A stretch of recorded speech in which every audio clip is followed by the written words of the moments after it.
And it really concerns me that there are adults who focus on the adults. They focus on power. They focus on money. To the governor's credit, he's focused on the student. Welcome to Policy, Not Politics. Representative Bill Dunn is our guest. He is the Speaker Pro Tem of the Tennessee House, and you have the honor of being the main sponsor of this year's, what everybody will refer to as a school voucher bill. We're now calling them education savings accounts. Tell us about the bill as much as you think we need to know to understand it, and then I'll give you some of the objections I've heard from both the right and the left, and we'll discuss those too. Right. Well, I think it is a privilege to carry this piece of legislation for Governor Lee. And I think we need to start with the governor. You know, as he was running for his office, he made this one of his key points, that he was for parental choice, he was for school choice. And in fact, his opponent went after him about this. So the people had a very good debate on this, and they elected Governor Lee by over 20 percentage points. So I think it's clear that the people of Tennessee have spoken. They think that our educational experience should be something that's focused on what's best for the students more so than what's best for the bureaucrats. What form is it going to take? As I understand, it's going to be like debit cards with a certain amount that is put on the debit card, and then the parents can spend it for tuition and other legitimate education purposes. Is that right, or is this different? Right. Well, we already have school choice in Tennessee, but it's being done in higher education. You know, right now we'll give a Hope Scholarship, and then we allow the parents and the student to decide whether they want to go to a public school or a private school. We have Pell Grants, which will work a lot very similarly to what we're doing with the Educational Savings Account, where you're allowed so much money for your education, and then you decide where it needs to be spent. So I like to look at the Educational Savings Account as though the state is opening the Tennessee Educational General Store. And so as part of our accountability, parents and students will only be able to purchase educational materials or experiences by what's been approved by the state. And so if you think of a general store and the items that are on it, they will be things that the state has approved. They said this will help a student reach all that they can be. And then the parents will be able to go in there and select what their child might need. For example, as we all know, in the Chattanooga area, we have the Volkswagen plant. Well, Volkswagen is a German company. So perhaps a parent might want to say, I think my child will get an upper hand into getting into the Volkswagen plant and to move up in management if they take some German language courses. And so the parents may want to use their educational savings account to purchase it. What the taxpayer should really like about this is it has the parents and the students sit there and say, let's use our money wisely. Just like a health savings account, you shop around, you get the best value for your dollar. And what's nice is that you can purchase what you need now, and what you don't use, you can roll towards future years and in fact use it to get through college. How much will parents be eligible to use in any 1 year? Well, to begin, the first year, $7,300, is that the amount? That's the average amount that I've heard so far with it. So a specific amount is not prescribed in the bill. How do you determine? Some of it depends, and I just received the language the other day, and so I'm still reading through it and see how that goes. Because in the bill it says more what the formula is like as opposed to a specific number. Right. And so some of it's based on where you are located, and it'll be based on the formula for that LEA. Now, if I understood the governor right in his State of the State speech, while the parents are going to get this voucher or education savings account card to spend on their child's education, the school from which they come will be reimbursed collectively $25 million the first year, and then maybe more after that. So aren't we paying twice, we the taxpayer, paying twice for the same education? Well, that is a fair argument. The governor has tried to listen to the different people who've got an opinion on this. The way the bill is structured now, it's going to really focus on the children who are in failing schools.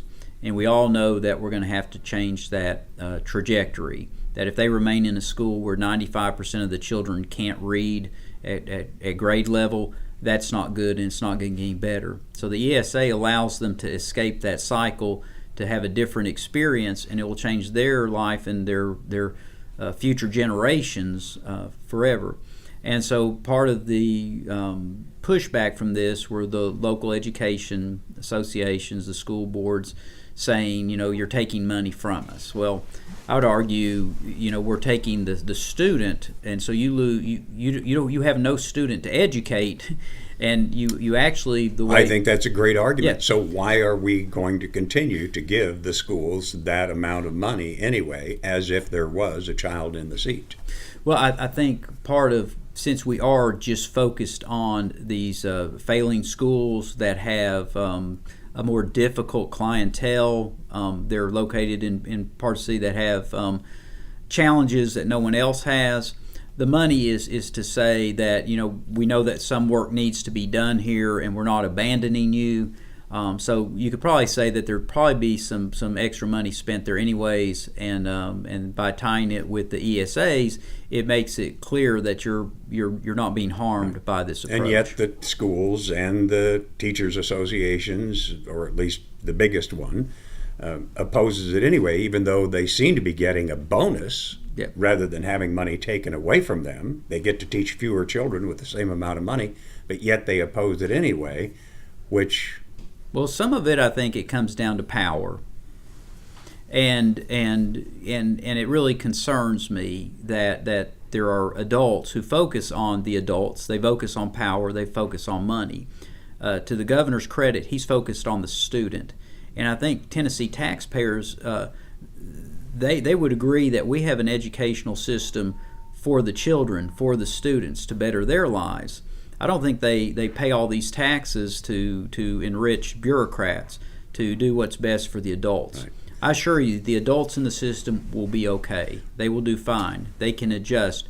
Kids who are stuck in schools that are failing them, not so much. We have to do this. When I wrote about this on Facebook and brought up that concern, most of the response came from people who identify themselves as conservatives, and they don't have that concern as much as they do the belief that this is going to regulate what are now basically unregulated private schools, that with these education savings account, with that money, it's going to create all sorts of new obligations, including Common Core, on the private schools that accept these education savings account dollars. Absolutely not. It forces no one to take these. There's nothing in the bill that would lead to that.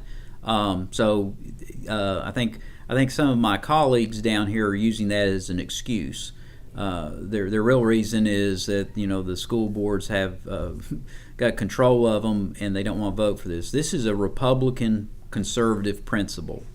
School choice is a Republican conservative principle. It's in the party's platform, and I think that the Republicans need to stand up and say this is best for children. It follows exactly what our party has said, what it stands for, and I hope that they join me in helping the children. In a column in the Tennessean, two people named Herron, Rick Herron and Roy Herron, published a column talking a lot about the fraudulent use of vouchers, education savings accounts, whatever you want to call them, in other states. They claim things like luxury cars and high-definition TVs are just two examples of what voucher ESAs and ESAs have purchased.